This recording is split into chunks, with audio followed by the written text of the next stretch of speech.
Salut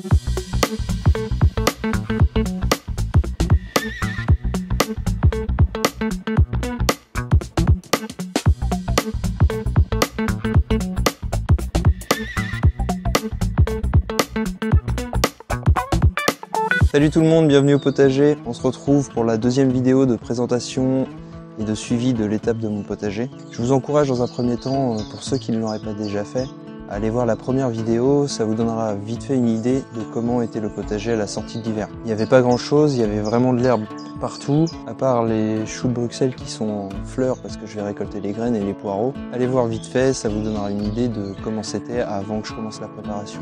Aujourd'hui on est le 23 avril, si je ne me trompe pas. C'est un peu compliqué de se repérer dans les dates là avec la situation actuelle. Le potager est prêt, les semis sont faits, les plants sortent bien de terre et on a déjà commencé à mettre quelques plants en terre. Il s'est passé beaucoup de choses au mois d'avril.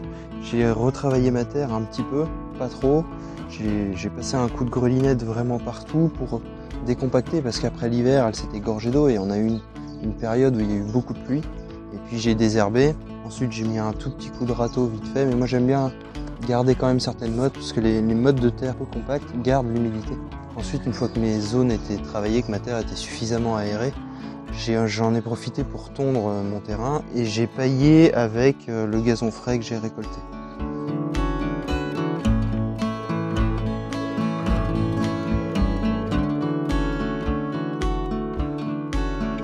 Par-dessus, 2 ou 3 jours après, j'ai repaillé en paille. J'aime bien faire comme ça parce que mes zones sont propres, il n'y a pas de légumes en place. Et c'est vachement pratique de pailler tout d'un seul coup.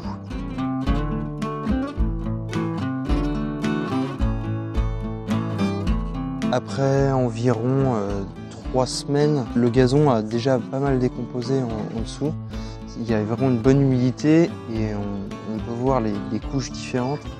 L'avantage d'avoir un double paillage, c'est que le gazon, lui, reste assez compact, donc empêche vraiment les mauvaises herbes de pousser.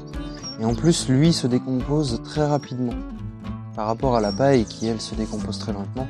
Ce qui, en fait, va amener vraiment de la vie à mon sol pendant toute la saison.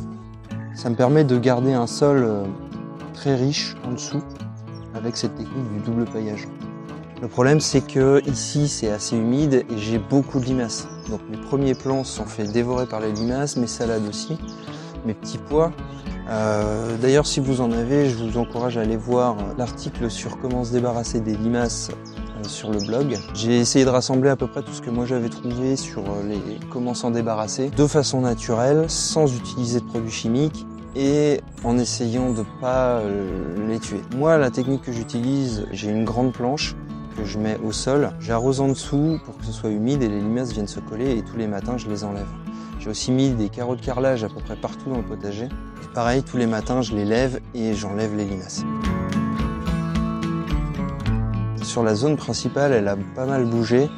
J'ai récupéré des planches que j'avais stockées à un endroit et j'en ai fabriqué un abri à paille. J'ai récupéré des branches dans la forêt et j'en ai fait un abri, j'avais une tôle qui traînait, voilà, ça me sert, c'est bien pratique. Ensuite, j'ai un ami qui lui fait de la culture en bac et c'est vrai que ça m'intrigue pas mal. Donc ce que j'ai fait, c'est que j'ai fait 3 bacs. À l'origine, c'est des caisses de kiwi. Et dedans, j'ai mis des branches, du gazon frais, de la paille, toutes sortes de trucs que je vais laisser décomposer. Donc c'est toute la saison, plus cet hiver. Et l'année prochaine, on verra ce que ça donne en culture.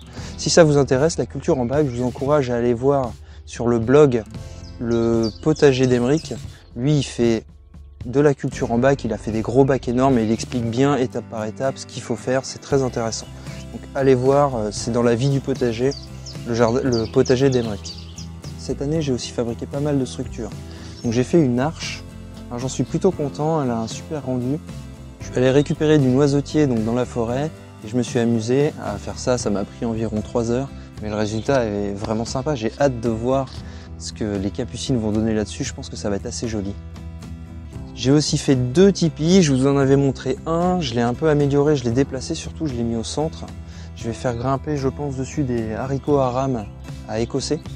J'en ai fait un deuxième sur lequel je vais mettre aussi des haricots.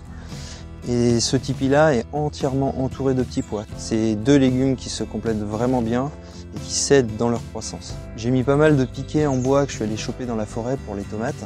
Et cette année, j'ai amené un espèce de défi J'ai planté une branche de 3,50 m je crois, ou 3,60 m.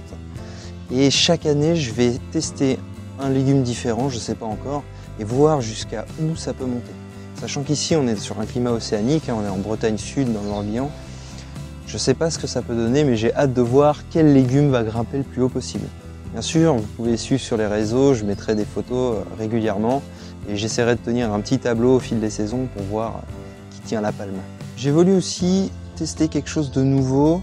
J'en avais déjà entendu parler, c'était la culture des pommes de terre en hauteur. Parce que mes pommes de terre dans le jardin prennent beaucoup d'espace.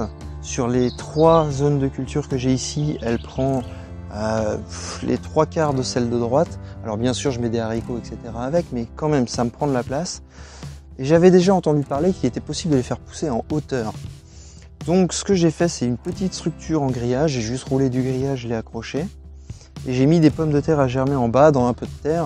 J'ai entouré de paille. Et je vais monter au fur et à mesure qu'elles vont pousser, avec du gazon, de la paille, etc. Et je vais bien voir si ça marche. La base au sol fait 33 cm². Avec la situation actuelle, il y a pas mal de gens qui se retrouvent à cultiver sur leur balcon, etc. Et je me dis que si jamais on arrive à faire au moins 1 kg de pommes de terre sur 33 cm², ça peut être vraiment une bonne technique pour ceux qui ont un petit jardin ou un petit espace. Je pense que vous l'avez remarqué, mais la serre a changé de place. Elle était avant là où il y avait maintenant l'abri à paille.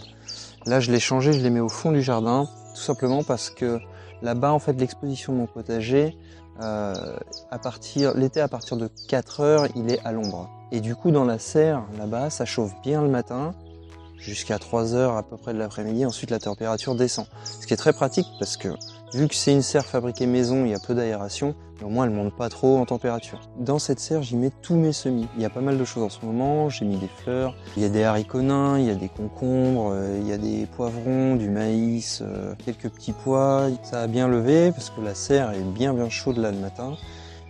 Et j'attends qu'une chose, c'est que le temps se stabilise un peu plus, je pense, début mai. Je vais attendre la semaine prochaine, voire la semaine d'après, pour pouvoir commencer à mettre tout ça en terre au potager. Comme je le disais aussi cette année, j'ai fait 2 nouvelles zones. Donc ces zones-là sont plus exposées au soleil que mon potager principal qui est ici. Il y en a une tout en longueur à la suite de ma zone fruitière, on va dire, où là je vais mettre tout ce qui est courge, je vais mettre du maïs, je vais évidemment mettre des haricots, parce que les haricots j'en mets un maximum parce qu'on adore ça ici. Et il y a une autre zone qui elle est vraiment bien exposée au soleil, contre un mur et une palissade en bois assez sombre, donc qui retient vraiment la chaleur, ce qui me permet d'avoir des cultures d'oignons. Et là surtout on va pouvoir mettre tout ce qui est melon, concombre, et je pense que je vais mettre aussi 1 ou 2 courges de Nice parce que c'est bon. Il y a aussi 2 tomates cœur de bœuf, donc j'ai fait une petite structure pour qu'elles montent bien. Sachant que c'est des plants qui deviennent assez lourds, j'ai pris des branches assez épaisses pour que ça tienne bien le choc tout au long de la saison. J'ai grillagé toute cette zone parce que ici on laisse les poules en liberté, d'ailleurs je vais vous les présenter. Et malheureusement elles adorent aller fouiner dans la paille et me retourner tout le paillage pour aller chercher les petites bêtes qui se trouvent en dessous. Donc j'ai grillagé, comme ça au moins je sais que cette zone est nickel.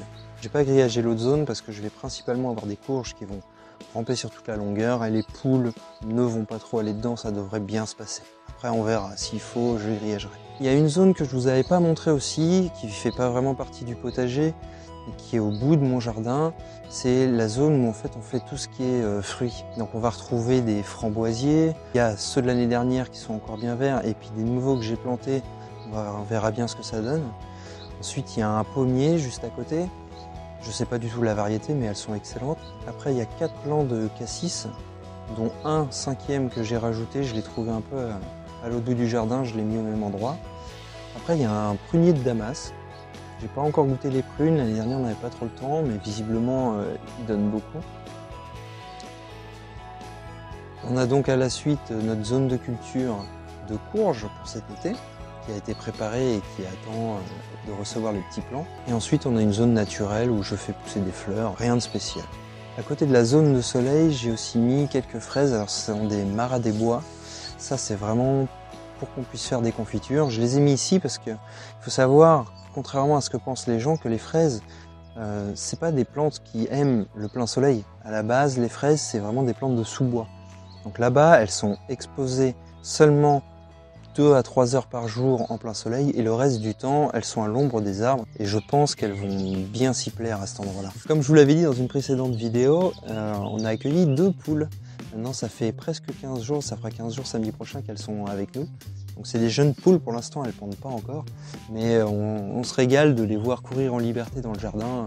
Ici, il y a 2500 m² de terrain, donc elles sont au paradis. Bon, elles font que bouffer toute la journée, mais ça, je pense que c'est la vie d'une poule. Pour leur petit nom, on s'est concerté avec ma copine et on a choisi Noisette pour la plus foncée et Suzette pour la plus claire. En tout cas, c'est génial, ça amène de la vie au potager. C'est un truc que j'avais envie de faire depuis longtemps, d'accueillir des poules à la maison. Et en plus, le grand avantage de ça, c'est que on va avoir des œufs tous les jours et ça n'a pas de prix. Voilà un peu pour la présentation du potager au mois d'avril.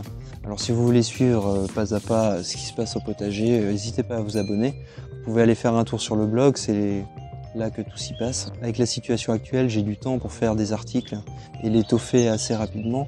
Donc allez voir, vous trouverez sûrement quelques conseils qui vous seront utiles. Et surtout, allez voir la section La vie du potager, où vous pourrez trouver 6 potagers dont le mien, qui évoluent au fur et à mesure de la saison, avec à peu près un article par mois. Il y a des débutants, il y a des confirmés, il y a vraiment plus confirmés. Il y a un point de vue et une façon d'écrire qui est vraiment propre à chacun. Tous les mois, il me tarde d'arriver à la fin du mois pour pouvoir les lire.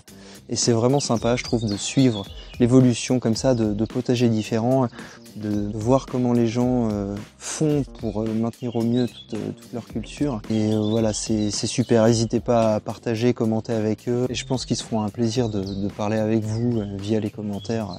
N'hésitez pas à aller voir. Sur ce, moi je vous dis au mois prochain et peut-être avant dans une petite vidéo tuto ou quelque chose comme ça si j'ai le temps. Portez-vous bien, faites attention à vous, prenez soin de vos proches. Ciao, ciao.